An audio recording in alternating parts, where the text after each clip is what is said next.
നിങ്ങൾ എപ്പോഴും മറ്റുള്ളവരെ സന്തോഷിപ്പിക്കാൻ ശ്രമിച്ചു ജീവിക്കുന്ന ഒരാളാണോ? എന്നാൽ ആ ഒരു ശ്രമം സത്യം പറഞ്ഞാൽ നിങ്ങളെയും നിങ്ങൾ സ്നേഹിക്കുന്നവരെയും ഒരുപോലെ തളർത്തുകയാണെങ്കിലോ? നമുക്കിന്ന് നോക്കാം എങ്ങനെയാണ് നിങ്ങൾക്കായി ജീവിക്കുന്നത് ഏറ്റവും വലിയൊരു നിസ്വാർത്ഥ പ്രവൃത്തിയായി മാറുന്നതെന്ന്. ഇതൊന്നാലോചിച്ചു നോക്കൂ. ഓർക്കുമ്പോൾ തന്നെ ഒരു തളർച്ച തോന്നുന്നില്ലേ? ഓരോ ദിവസവും നമ്മൾ ഒരു തരം ഇമോഷണൽ മാനേജർമാരായി മാറുകയാണ്. ചുറ്റുമുള്ള എല്ലാവരും ഹാപ്പി ആയിരിക്കണം എന്ന ഒറ്റ ചിന്തയിലോടുമ്പോൾ പലപ്പോഴും നമ്മൾ നമ്മളെ തന്നെയാണ് മറന്നുപോകുന്നത്. ഒരു നിമിഷം ആലോചിച്ചു നോക്കൂ, ഈ പറയുന്ന സ്വഭാവമെല്ലാം നിങ്ങളിലുമില്ലേ എന്ന്. ഉണ്ടെങ്കിൽ നിങ്ങൾ ഒറ്റയ്ക്കല്ല. സത്യം പറഞ്ഞാല് ഇത് നമ്മളിൽ ഒരുപാട് പേർ നേരിടുന്ന ഒരു സാധാരണ പ്രശ്നമാണ്. അപ്പൊ നമുക്ക് ആദ്യത്തെ കാര്യത്തിലേക്ക് കടക്കാം. എന്താണ് ഈ എപ്പോഴും നല്ലവനായിരിക്കുക എന്ന കെണി? എന്തുകൊണ്ടാണിത് നമുക്ക് ഗുണത്തെക്കാളേറെ ദോഷം ചെയ്യുന്നത്? നമുക്ക് വിശദമായിട്ട് നോക്കാം. ഇത് കേൾക്കുമ്പോൾ കുറച്ച് വിചിത്രമായിട്ട് തോന്നാമല്ലേ? ആളുകളെ പ്രീതിപ്പെടുത്താൻ ശ്രമിക്കുന്നത് അവരെ പ്രീതിപ്പെടുത്തുന്നില്ലെന്നോ? പക്ഷെ അതാണ് സത്യം. അതിന്റെ കാരണം എന്താണെന്ന് നമുക്ക് നോക്കാം. നമ്മൾ പലപ്പോഴും കരുതുന്നതെന്താ? എപ്പോഴും വിട്ടുവീഴ്ച ചെയ്യുന്നതും ഒത്തുതീർപ്പുകൾക്ക് തയ്യാറാവുന്നതുമൊക്കെ സ്നേഹത്തിന്റെ വലിയ ലക്ഷണമാണെന്നാണ്. എന്നാൽ സത്യത്തിൽ നമ്മൾ ആരാണെന്ന് മറ്റുള്ളവർ അറിയുന്നതിൽ നിന്ന് നമ്മൾ അവരെ തടയുകയാണ് ചെയ്യുന്നത്. നമ്മുടെ യഥാർത്ഥ ഇഷ്ടങ്ങളും അഭിപ്രായങ്ങളുമൊക്കെ മറച്ചുവെക്കുമ്പോൾ ഒരു യഥാർത്ഥ ബന്ധമുണ്ടാവാനുള്ള സാധ്യത തന്നെയാണ് നമ്മൾ ഇല്ലാതാക്കുന്നത്.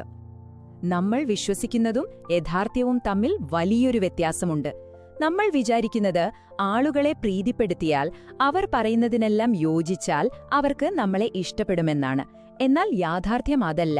സ്വന്തം നിലപാടുകളിൽ ഉറച്ചു നിൽക്കുന്നവരെയാണ് അത് ചിലപ്പോൾ അവർക്ക് ഇഷ്ടപ്പെട്ടില്ലെങ്കിൽ പോലും ആളുകൾ കൂടുതൽ ബഹുമാനിക്കുന്നത്.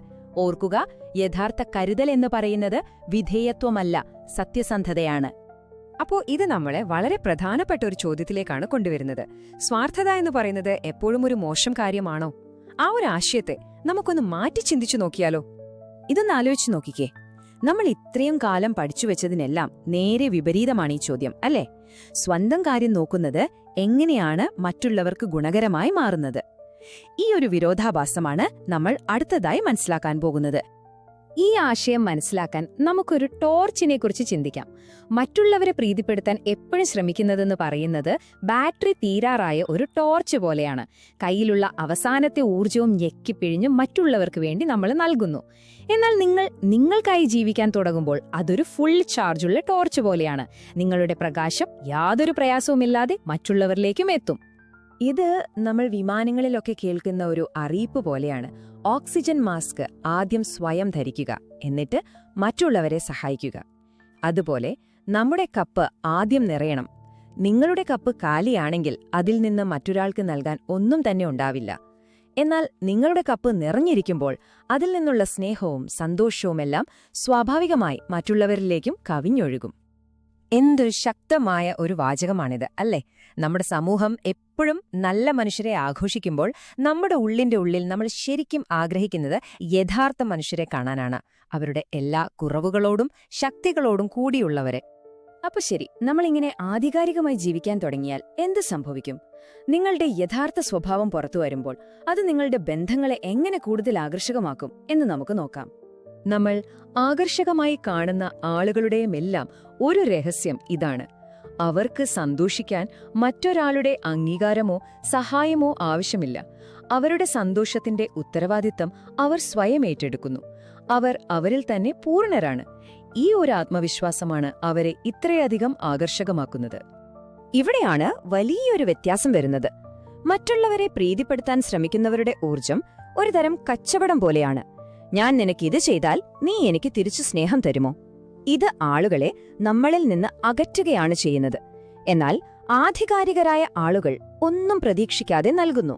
അതുകൊണ്ട് തന്നെ അവർ മറ്റുള്ളവർക്ക് ഒരു വൈകാരിക ഭാരമാവുന്നില്ല, പകരം ഒരു വൈകാരിക സംഭാവനയായി മാറുന്നു. ഇതെപ്പോഴും ഓർക്കുക. ആധികാരികതയിൽ നിന്ന് വരുന്ന ആത്മവിശ്വാസം ആളുകളെ നിങ്ങളിലേക്ക് ആകർഷിക്കും. എന്നാൽ മറ്റുള്ളവരുടെ അംഗീകാരത്തിനു വേണ്ടിയുള്ള ആ വെപ്രാളം നിങ്ങളെയും മറ്റുള്ളവരെയും ഒരുപോലെ തളർത്തുകയുള്ളൂ. അപ്പോ ഇതെല്ലാം കേൾക്കുമ്പോൾ കൊള്ളാമെന്ന് തോന്നുന്നുണ്ടാവും. പക്ഷേ എങ്ങനെ തുടങ്ങും, എവിടെ തുടങ്ങും എന്നൊരു സംശയം വരാം.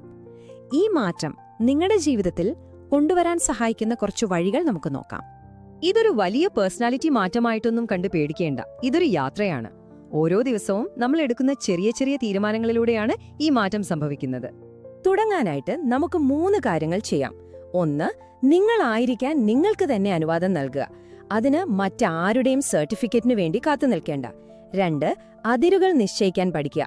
ഓർക്കുക, അത് ബന്ധങ്ങളെ തകർക്കാനല്ല, മറിച്ച് കൂടുതൽ സത്യസന്ധവും ശക്തവുമാക്കാനാണ്. 3, നിങ്ങളുടെ ഊർജം എവിടേക്കാണ് പോകുന്നതെന്ന് ശ്രദ്ധിക്കുക. നിങ്ങളെ ശരിക്കും സന്തോഷിപ്പിക്കുന്ന കാര്യങ്ങൾക്കായി ബോധപൂർവം സമയം കണ്ടെത്തുക. ഈ ഒരു കാര്യം എപ്പോഴും ഓർക്കണം. മറ്റൊരാളുടെ കോപ്പിയാകാൻ ശ്രമിക്കുന്നതിൽ ഒരർത്ഥവുമില്ല. ഈ ലോകത്തിന് നിങ്ങളെയാണ് ആവശ്യം, നിങ്ങളുടെ യഥാർത്ഥ രൂപത്തിൽ. നിങ്ങളുടെ കാഴ്ചപ്പാടുകൾക്കും കഴിവുകൾക്കും ഇവിടെ അതിൻ്റേതായൊരു സ്ഥാനമുണ്ട്. അവസാനം, ഈയൊരു ചോദ്യം ഞാൻ നിങ്ങൾക്കായി വിടുകയാണ്. നിങ്ങളുടെ യഥാർത്ഥ സ്വഭാവം പുറത്തെടുത്ത് ജീവിക്കാൻ തുടങ്ങുമ്പോൾ തുടക്കത്തിൽ ചില അസ്വസ്ഥതകൾ ഉണ്ടായേക്കാം. അത് സ്വാഭാവികമാണ്. എന്നാൽ മറ്റൊരാളായി ജീവിച്ചതിലുള്ള ഖേദം ജീവിതകാലം മുഴുവൻ നമ്മളെ വേട്ടയാടും. അപ്പോൾ നിങ്ങളേത് തെരഞ്ഞെടുക്കും? തെരഞ്ഞെടുപ്പ് നിങ്ങളുടേതാണ്.